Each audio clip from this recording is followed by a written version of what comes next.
The seat cannot recline forward. This is the actual cause of concern.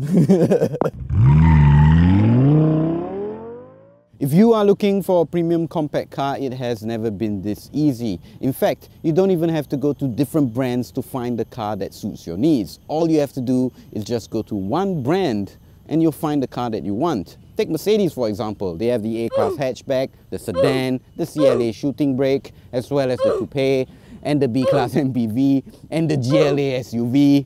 And now there is another car. It is the Mercedes-Benz GLB SUV.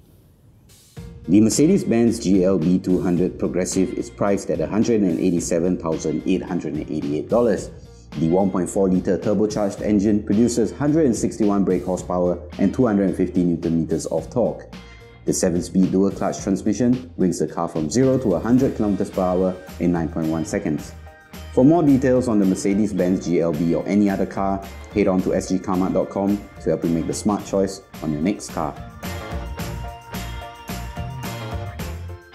Some people have told me that the GLB looks like a mini G-Class, which I don't really agree. The G-Class is a very different sort of car, but I can get where the idea of that is coming from. This car is quite boxy and very different compared to the rest of the Mercedes-Benz compact range. And if you look at the front, it looks completely different, especially when the likes of the A-Class, B-Class and CLA are pretty much sharing the same front. It is quite cool, but there are some things which I don't really like. This is the progressive trim. It does come with this different grille over here and less aggressive bumpers, and there's a lot of chrome. I mean, there's chrome here, there's chrome at the back. I mean, I guess some people will like it, but I think those are the type of guys who like to shop for car accessories on Taobao and AliExpress.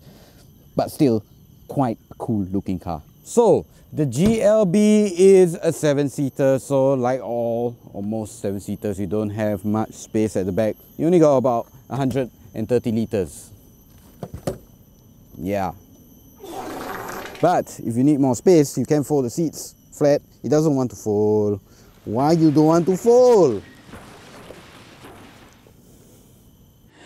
It's too much. It's too much.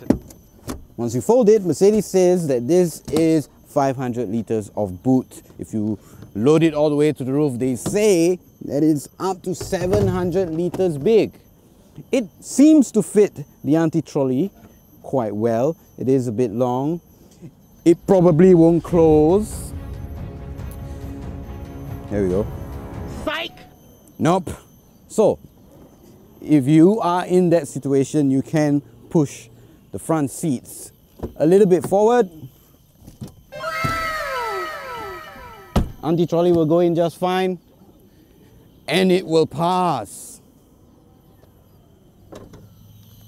Up front, it is a familiar space. You do have these turbine-looking aircon vents and these two 10.25-inch displays. But what I do notice in the GLB, the screen is much easier to reach out to, so you don't have to deal with these touch pads on the center console and the steering wheel. But the GLB is a little bit different inside. If you look at this area over here, it's a little bit recessed and there's a mix of gloss black and metal inserts. It sort of looks like grab handle from afar, but it isn't. If you think about it, this interior is completely unique, because if you compare to the likes of the A-Class and the CLA, they all sort of share the same interior, the B-Class and the GLA too. This is completely different, so it's quite cool.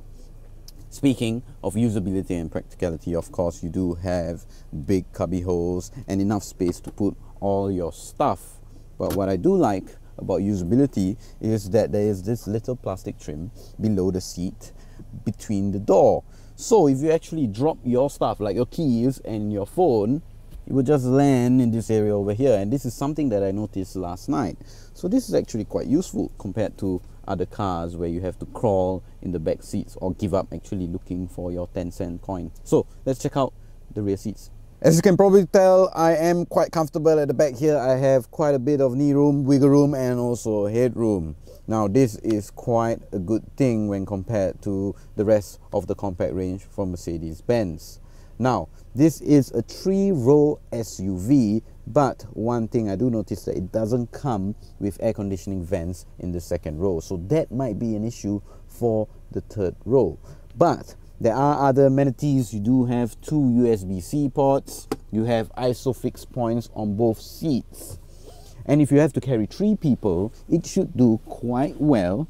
My bum is quite comfortable, but it does have a firm backing, but you do have enough space for 3 at the back. It is quite good. And for those of you, of course, who want more comfort in the second row, you can adjust the seat back and recline the backrest also if you want to. But the main reason why this can be done in the GLB is because sometimes you might have to give more space to the third row of seats. So let's find out how it does. As you can tell, it really isn't meant for adults at the back. Yeah, it's a little bit tight, but surprisingly, there are quite a bit of amenities at the back. You do have USB-C ports on both sides and on both seats here, ISOFIX points for your kids. So technically you can have your kids in the third row with baby seats attached and have adults in the second row. Now, of course, there is a reason why I cannot fit inside here. Mercedes knows that. It actually has a warning label on the door sill which says only for people below 1.69 meters. So yes, so also getting out is not very easy. Yeah, to move the rear seats is a little bit aggressive. Yeah, it's much easier if you have someone to help you out to get out of the car. So yes,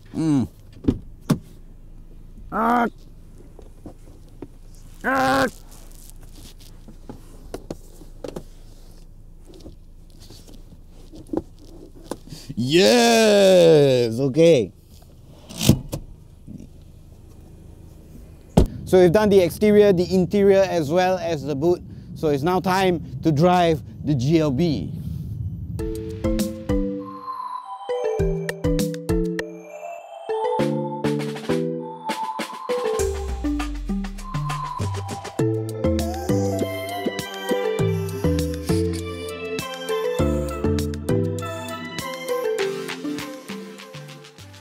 Look at it. Now that's the real G-Wagon. Nice. Super. Look at that. Yeah, it is a G63. That's the real guy. That's the real fella. That's the real fella. Fear the Reaper. So, first impressions driving the GLB, it is quite comfortable. I say this because I remember driving the A-Class, the CLA Coupe, and that wasn't very comfortable. It did well, but it was still a little bit harsh. You know, Mercedes was trying to make it a little bit sporty, which I think is quite unnecessary. But here, it is quite comfortable. Perhaps the most comfortable compact class Mercedes there is. That's a good thing. But I'm not too sure the reason why it is comfortable.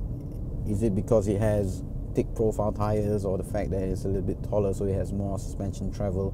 Whatever it is, if you're looking for a comfortable Mercedes in the compact class, I think this does the best. This does the best. Stop interrupting me, please.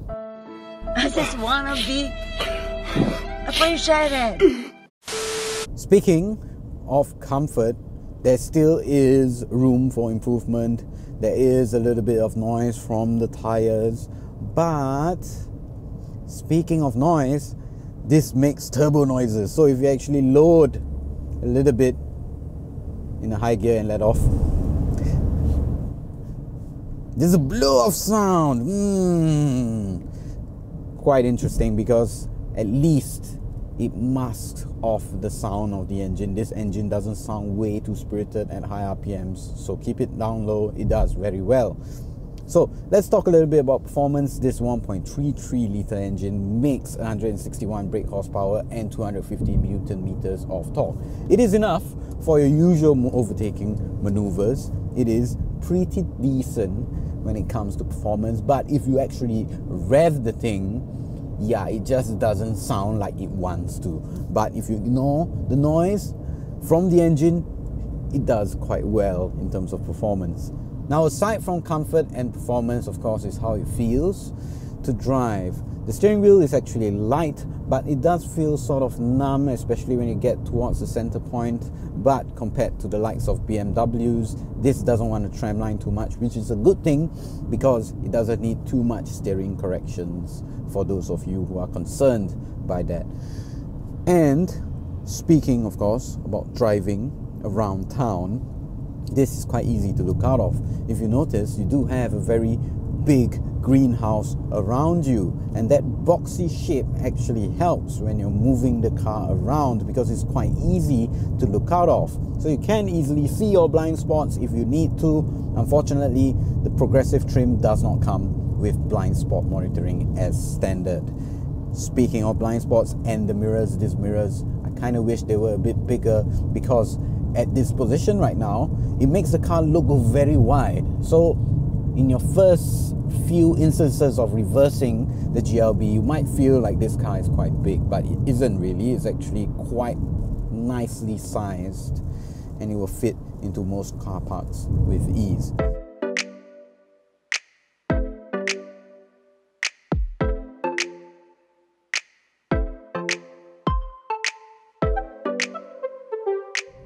So, is the Mercedes-Benz GLB a will buy, a won't buy, or go try? Well, it is a tough one. I know some of you aren't interested in a car like the GLB or the rest of the compact class range from Mercedes-Benz, but there are some of you who are. It offers an opportunity for many to experience a brand like Mercedes-Benz. But the thing is, you miss out a lot sometimes when it comes to introductory entry point level variants of certain premium brands. But with the GLB, surprisingly, it doesn't feel like you're losing out a lot. And it rides very well. It's quite practical at the back. And if you don't need 7 people, you can fold the seats and you have more space in terms of boot. It is the biggest boot in the compact class, in the Mercedes compact class. So, what would you like to do? I would like to tell you that it is a will buy. The Mercedes-Benz is a will buy for me, and it's because of those reasons why I say so. It works pretty well, it looks pretty good. I just can't hate this car really. At least it's a little bit different. It doesn't feel so mundane, and currently I think it is quite a good conversation starter, this GLB. It's not that common yet, so if you're interested in getting a premium compact car and $180,000 sounds good to you, I think it works pretty well, this. So we've come to the end of our review of the Mercedes-Benz GLB. What do you guys think? Is the GLB for you, or you will go for the GLA or the A-Class hatchback or the A-Class sedan or the B-Class MPV or the CLA coupe or the CLA class shooting brake? Well, put your thoughts down in the comment box below. And of course, if you want to see more, don't forget to like and subscribe to SG Kama. I will see you guys in the next one. Goodbye.